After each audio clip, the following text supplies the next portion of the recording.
What's good, you guys? You know who it is, man. This your boy, Mr. Relentless Lex, and I'm back like I never left this mother. Yes, Sirski. Hello, somebody. All right, so, man, we got Luther Vandross. Said he was right that the white elites turn black men gay for fame. Now, we all know this is not the first time we heard this in Hollywood. This is not the first time we heard about this scenario. But Luther might be on to something here. But that's what we're here for, right? Yes, sir. Spice. The industry that were not so pleasant, and they affected him. Are you in a good place now in your life? Depends on when you ask me whether or not it's a good place. Are you happy? It depends. It also depends on when you ask. Hold on now, Luther. That was a little spicy right there. I mean, not spicy, but zesty. That was a little zesty right there. The rolling of the neck and the eyes. Bro, that was a little zesty, Luther. Asking right now? No, not particularly. No, you know, it's too much work that yields too little result for my assessment of it all. Well, as of late, people have been saying that they understand some of his tendencies from back then. And fans are also saying that they see how he tried to expose white men for turning black men gay for fame, especially one particular white man who allegedly also did some things to Diddy and other black men in the industry. Allegedly. I honestly think he's just an extreme narcissist who loves power. He loves the ability to manipulate and control people. Why? Most likely because he was victimized by his mentor, who loved to control people. And his mentor was Andre Harrell. Tell us how who was mentored. Oh God! And don't tell me that Andre Harrell got touched by.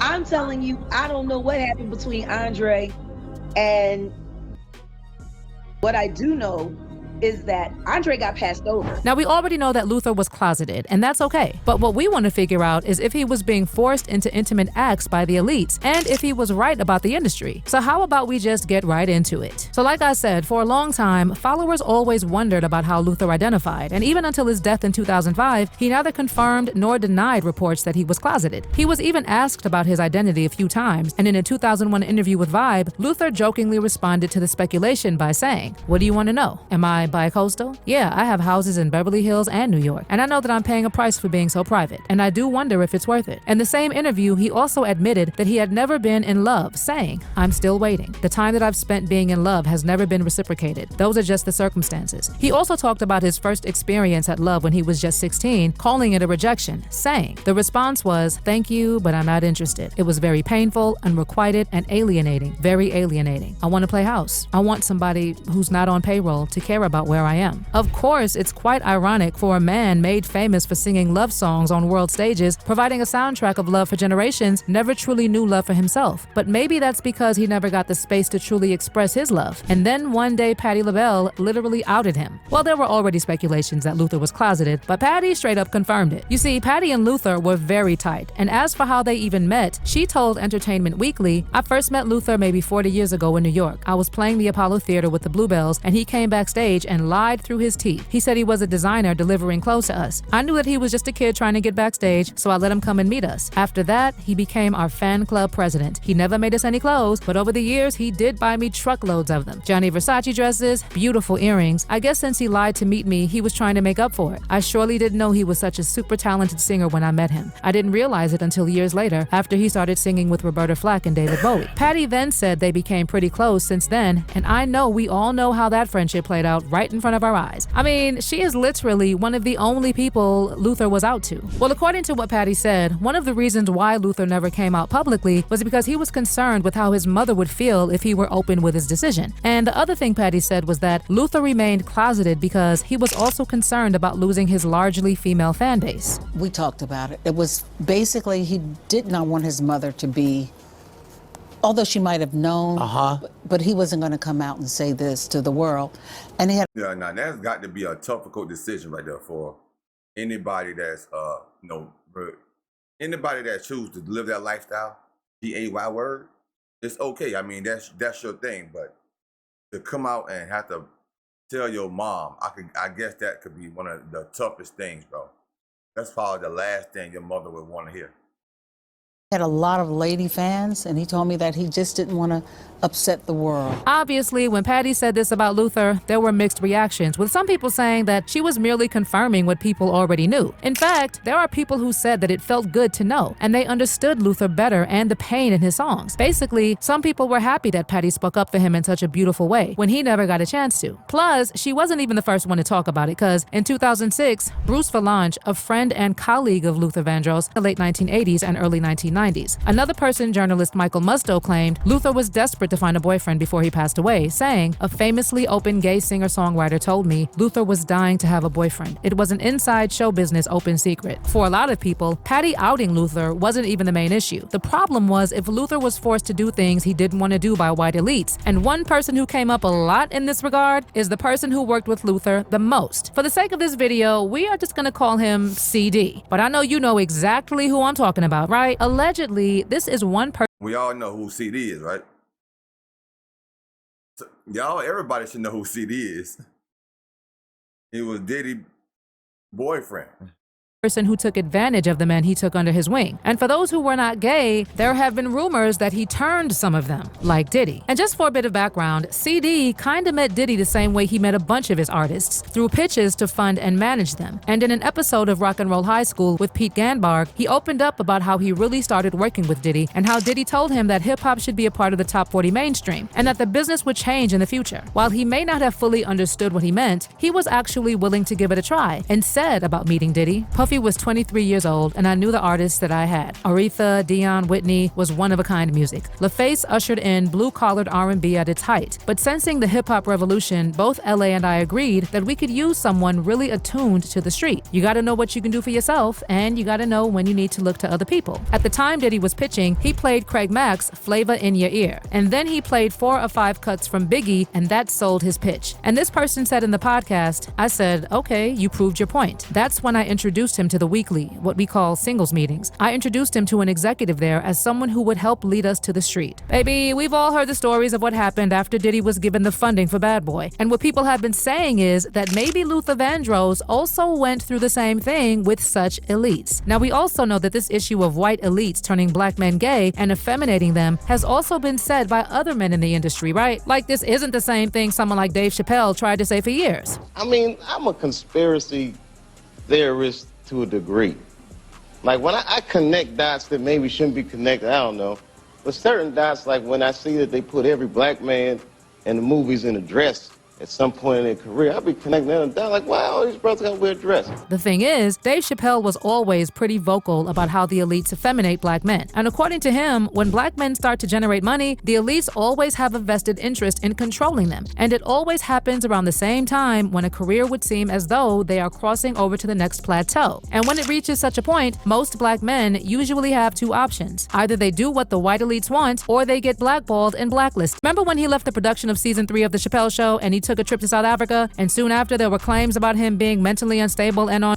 These were the elites trying to make it look like he had completely lost his mind because he refused to play ball. Well, Dave repeatedly denied those claims and said at the time, "I'm not crazy, I'm not smoking crack, I'm definitely stressed out. There were things that overwhelmed me, but not in the way that people are saying." That was the price Dave had to pay for not compromising on his art and wearing a dress in the name of comedy. You know, they actually tried to put Dave Chappelle in a dress, but he refused. He said that one time he was doing a movie, and when he walked in his trailer, he thought he was in the wrong trailer because there was a dress in there. Turns out it was the right trailer. And when the writer walked in and told Dave that he was supposed to be disguised in a dress for a scene, apparently he simply said that he was not comfortable wearing a dress. But the writer tried to convince him to put it on because all the greats had done it. But Dave was like, "Nope, y'all are not putting me in that." They even got the director and the producers in the trailer to try to get him to wear the dress, but Dave still refused. And you know what? They all knew that Dave would not agree with it, which is why there was another script ready that didn't require Dave to wear a dress. Speaking of the dress ritual, Cat Williams was also once asked about how black actors are being forced to wear dresses on screen in reference to how Kevin Hart wore a dress at SNL. Remember, Kevin Hart was previously asked to comment on black actors being pressured into wearing dresses, and he specifically said that he would never cross that line because he needed to protect his brand. But after saying that he would never wear a dress because he had to protect his brand, Kevin performed a whole SNL skit in a dress. Well, according to Kat, at least Kevin didn't have to worry because people like Tyler Perry had paved the way for that. And the list goes on to people like Martin Lawrence, Eddie Murphy, Jamie Foxx, Ving Rhames, Wesley Snipes, and Chris Rock. Something else Cat said is that he knows people like him and Dave don't get opportunities like other black men because they refused to lick white men's behinds.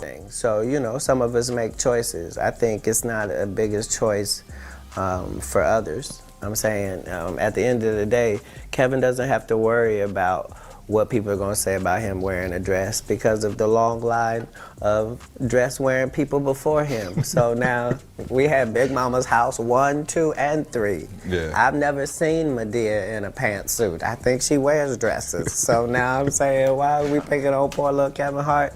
Because it was his turn next. Okay. Some of us are against the Illuminati, and we are against the Illuminati at our own detriment. When people are against the Illuminati, then they get punched in the face all the time. The press hates them, and nobody likes them. End quote. I mean, we all love Dave Chappelle. Exactly. Dave Chappelle has never been a part of the Illuminati. They don't want him or me or people like us. Terrence Howard is also another person who opened up about Hollywood trying to effeminate black men in an interview with Revolt, where the interviewer noted how Hollywood tends to stick to a specific formula when it comes to the kind of black stories that are told on screen. And Terrence had a pretty good reason why Hollywood portrays black men the way it does. He said, quote, "With the new formula, most men are made to be effeminate and not have their power or sense of strength. They allow white men to be able to be strong, but when it's black men, it's seen as a threat. I don't want to remove a few chromosomes to fit into someone's story. So I feel they need to expand their stories to allow men to be men and simultaneously appreciate a woman's beauty." According to Terrence, effeminate black men are actually doing so much better because they have accepted the control from the white elites. In addition, Godfrey also shared the same sentiments and explained that his reasoning on refusing to wear a dress in either his stand-up routine or on film is that such roles in Hollywood are meant to suppress black masculinity by design. Would you wear a dress? No. Would you? No. He also shared his belief that black actors that previously wore dresses only did so to get further in their careers. And Lord Jamar also said the exact same thing. My manager knows. Don't even send me in for no that involves something that I'm not morally comfortable with. Mainly playing some sort of homosexual / transvestite, whatever the case may be. You know, I'm not with it. There's plenty of other people that are with it. And I probably get less calls because of that. See what I'm saying? My phone probably doesn't ring as much as it would if I would say, "Put me in the game, coach, I'm ready to do whatever." Basically, what all these black men have been saying for years is that the elites will do anything to embarrass black men. And for some of them, this means going as far as turning them gay for their pleasure. So you see, when Luther Vandross was talking about similar things, he was actually coming from somewhere. And like many other black men, he was trying to expose how the white elites really treat black men for fame. Well, with everything that is happening, especially with Diddy, I can say that things are becoming clearer. But the only problem is that the elites are still untouchable. In fact, it's even been said that when things don't go their way with the black men, they either have them unalived or jailed as scapegoats. I don't know if there's really anything that can be done about the situation, but you let me know what you think about how black men have been taken advantage of by the elites in the comments section. Man, that's crazy. But you can see it. Like you said, some of the greatest comedians have wore dresses. Kevin Hart, Eddie Murphy, Wesley Snipes. It's got to be something behind why they're wearing them dresses, bro. Dave Chappelle, strong black man. Cat Williams, Terrence Howard, strong black guys, bro. I respect them for not wearing no dresses, bro. That's crazy. And to all the upcoming new celebrities, actors, bro, please pay attention to what is going on in Hollywood. It's okay to chase your dreams, but don't sell your soul. Just don't sell your soul.